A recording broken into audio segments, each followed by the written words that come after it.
عم تدوروا على ضيافة فخمة ومرتبة تقدموها لضيوفكن أو بالمناسبات؟ اليوم رح شارك معكم هاي الضيافة الفخمة المرتبة. هي تارت بسبوسة الفستق.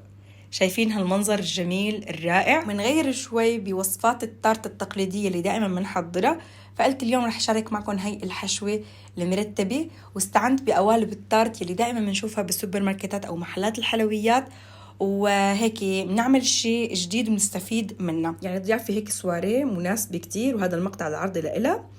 عشان ما أطول عليكم أكتر من هيك، بتمنى تشتركوا بقناتي زهور السخنة وتفعلوا جرس التنبيهات على الكل، وتحطوا لايك إذا حبيتوا الفيديو. نبدأ بالوصفة. مثل ما قلت لكم استعنت بقوالب التارت الجاهزة. جبت باكت واحد فيه 32 قطعة، في منهم هيك مكسرين. انا اخذت 30 قطعه صفيتهم بالصينيه. واذا ما متوفره هاي القوالب، انا منزله طريقه التارت وعامله القوالب وكيف نحتفظ فيهم. رح اترك لكم الرابط بصندوق الوصف، او فيكم تعملوا اي وصفه تارت انتم متوفره عنكم وتستعينوا بالعجينه وتعملوا هاي الحشوه. رح خليهم هلا على جنب. بوعاء رح اعمل الشيره. بحط كوب من السكر ونصف كوب من الماء وعصرة نصف ليموني أو هيك ربع معلقة الشاي حمض الليمون ستريك أسيد. بدون ما أحركهم بحطهم على النار تكون قوية بالبداية، بس يغلوا بخفف النار وبعير لهم 7 دقايق وبطفي عليهم. هيك بتكون الشيرة صارت تمام لكافة أنواع الحلويات. هلا بدنا نحضر الخليط. بوعاء رح أفرغ نصف كوب من السكر، نصف كوب من الزبدة المذابة أو فيكم تحطوا سمنة، بس زيت ما بنصحكم حتى ما تقسى حبة السميد. بخلطهم لحتى يدوب السكر معي. هلأ بضيف نصف كوب من الفستق الناعم، هذا أساسي بالوصفة لأنه هي بسبوسة الفستق. ورح أضيف كمان عندي هون نصف كوب إضافي من الفستق المجروش خشن شوي حتى نحس هيك بقوام الفستق.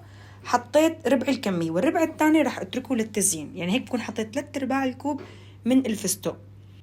بديل الفستق فيكم تحطوا نكهة تانية هي جوز الهند 3/4 الكوب. عندي نصف كوب من بودرة اللوز المطحون. إذا ما متوفر كمان عندكم فيكم تحطوا بودرة الفول السوداني، كله بيصير. السائل نصف كوب من الحليب. يلي عنده حساسية الحليب فيكم تحطوا لبن زبادي، أو يلي عنده كمان مشكلة بإضافة اللبن والحليب المصدر حيواني فيكم تحطوا مصدر نباتي مثل حليب جوز الهند. وبخلط المكونات. هلأ رح أضيف، كونه هي بسبوسة، نصف كوب من السميد الناعم أو الوسط سيمولينا، بس ما بنصحكم بالخشن لأنه بيطول بالاستواء وبده نقع لفترة أطول. تمام؟ إذا لاحظتوا أضفت بعض القطرات من أسانس ماء الزهر أو أي نكهة بتحبوها. ممكن تحطوا فانيلا أو ممكن تحطوا ماء الورد. أنا حبيت ماء الزهر، بحسه كتير بيلبق مع هاي الخلطة. هلأ لسهولة توزيع هذا الخليط بقلب القوالب حطيتهم بكيس بايبين باك، وهلأ رح أوزعهم مثل مو شايفين. هلأ بعبي بالقوالب 3/4 حتى اسمح مجال للبسبوسة انها تنهض. انا ما حطيت بيكنج باودر، فيكم تحطوا هيك ربع معلقة صغيرة، بس لانه القوالب صغيرة فما رح تعجن، فرح تستوي وما تاكلوهم. لما بنعمله بقوالب اكبر بنصحكم تحطوا هيك شي بسيط من البيكنج باودر او البيكنج صودا. حميت الفرن انا مسبقا من بداية العمل على درجة حرارة 180. بدي ثبت الصينية بالرف الوسط وخليهم لمدة 25 دقيقة لحتى يستووا.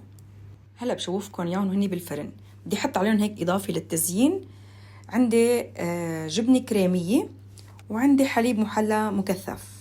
طبعا هاي الخطوه اختياريه، فيكم تحطوا قشطه بس بحس هيك ألذ. رح اخذ هيك مقدار ربع كاسه من حليب المحلى المكثف، وكمان هيك شي 100 جرام او اقل من الجبنه الكريميه، انتو حسب قديه بدكم تدعموها. رح اخلطهم نعمهم كتير منيح مثل ما شايفين. وهلأ هيك بتصير عندي جاهزة.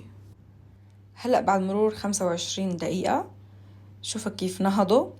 بدي طفي هلأ من تحت وشغلهم من فوق شي دقيقتين مو اكتر، بس هيك ياخدوا هيك لون واضمن انه استوت البسبوسة. شايفين شكلهم احلى. حتى هاي القوالب مخبوزة مسبقا، يعني ما تفكروها انه بس للبارد، لا، فينا نحط فيها شغلات ونخبزها. ممكن نعمل فيها تشيز كيك الزبادي كمان بيطلع طيب، بس نشغلها من الأعلى. بس لأنه هي بسبوسة بدها تاخد وقت، بتشغلها من تحت وشي دقيقتين مثل ما قلت لكم من فوق، بطلعها مباشرة مسقية بالشيرة الباردة حتى هيك تطلع من جوا رطبة. إجباري البسبوسة بدها قطر أو شيرة. رح أتركهم هيك بس شوي لحتى يغبوا الأطراد. وهلأ بزينهم. طبعا خليت الجبنة بالبراد لحتى تتماسك وتطلع معي بهذا الشكل، وممكن تحطوا كريمة شانتيه تخفقوها بس تطلع هيك شوي سميكي حتى ضلها متماسكة ما تسيح معكم. وممكن تحطوا قشطة، يعني بصير هيك طعمي تاني. فأنا عم أعطيكم أفكار حتى إذا حابين تجربوا هيك أفكار تنفذوها بالأشياء المتوفرة عندكم. بحط رشة من الفستق اللي تركته على جنب للتزيين، أو ممكن تحطوا هيك زر ورد كمان، كله بيصير. وهذا الشكل النهائي. طبعا فيكم تحتفظوا فيها لمدة يومين بالبراد وتحطوها بعلبة محكمة. إذا بدكم تضيفوها طلعوها قبل بنصف ساعة حتى هيك تفك برودتها وتصير هيك بجو الغرفة، بتصير رطبة وهيك طيبة جنب فنجان قهوة أو كاسة شاي، أو بعد الغداء في ناس بتتحلى هيك بقطعة حلو. فهاي مناسبة ولذيذة. باقي خليط التشيز يلي زاد عندي أنا حطيته بقوالب الكب كيك يلي بنستعمله للخبز، يعني بدون ما استعمل قوالب التارت. فيكم تعملوا هذا الخليط أكيد وتخبزوه بصينية وتستفيدوا من وصفة بسبوسة الفستق. إن شاء الله تكون عجبتكم وتجربوها. وبعتذر إذا طولت الفيديو لأنه شرحت لكم مكونات إضافية، فهذا الشيء بياخد وقت أطول بالشرح. إلا أنا لو بدي اختصر الفيديو بعملكم إياه ب4 دقائق وبحكي لكم كل التفاصيل يلي بالفيديو فقط بدون ما أعطيكم بدائل. بتمنى تجربوها وتعطينا رأيكم بالتعليقات. بشوفكم إن شاء الله بفيديو جديد.